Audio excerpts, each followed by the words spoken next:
It was certainly a disappointing result, and I want to thank Peter Fleet, who's an outstanding local candidate. But there were particular circumstances there, and we are getting on with delivering our agenda for the whole country. That's what One Nation conservatism is all about. We believe in uniting and levelling up within regions and across the country. And I think it's a bit peculiar, a bit bizarre.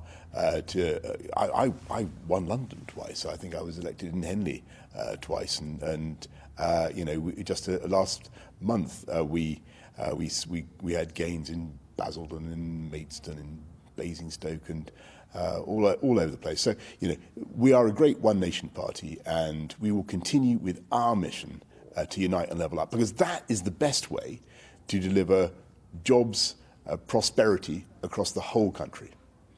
Well, one of your backbenchers, Bob Seeley, says the result is the start of a significant pushback on your planning reforms. Will you reconsider that in light of the results? I think there's some misunderstanding about the planning reforms, perhaps even some willful misunderstanding on part of some of our opponents. But what we want is sensible plans to allow development on brownfield sites. We're not going to build on green belt sites. We're not going to build on all over the countryside. But I do think that the young people growing up in this country should have the chance of home ownership, and that's what we're focusing on. I think it's a great dream for young people in their 20s, 30s that they currently don't have in the way that they perhaps had a few decades ago. That's something that we want to bring back. We want to make it easier, and that's what we're all about. And bringing it a little closer to home. You call Matt Hancock hopeless. Do you still have full faith in him? I have complete confidence in Matt, and indeed all of the government who've been dealing with COVID throughout the pandemic. And I think that when you look at the vaccine rollout that has been delivered by the NHS, it is absolutely outstanding. And I would just remind you that today, under the leadership of Matt and the NHS, we've now done, I think, 80% of adults in this country have had a first jab, and we're now asking 18-year-olds to come forward. So we're making huge progress, and that's down to the work of the NHS and with Matt at the top of it. And on that note, all over 18s are being called for their jab today, but also in Kirklees there's a 15% rise still happening here.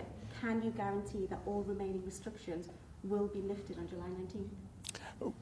I'm very confident that we'll be able to go through with step 4 of the roadmap on the timetable that I've set out, with treating July the 19th, as I've said, as a terminus date. I think that's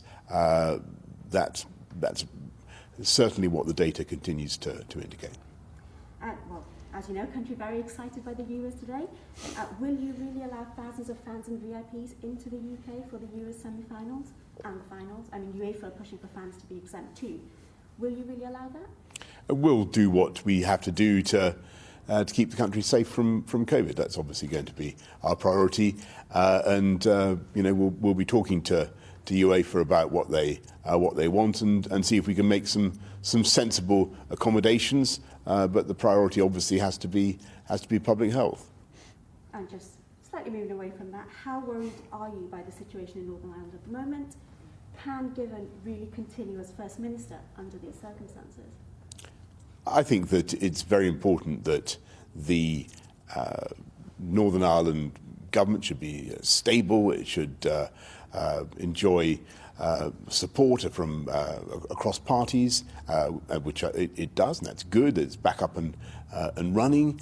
And what we want to do as the UK is ensure that we look after the stability of Northern Ireland, the peace process, and of course the union and movement of goods, people, services and capital between all parts of the union, and that's what we're going to do.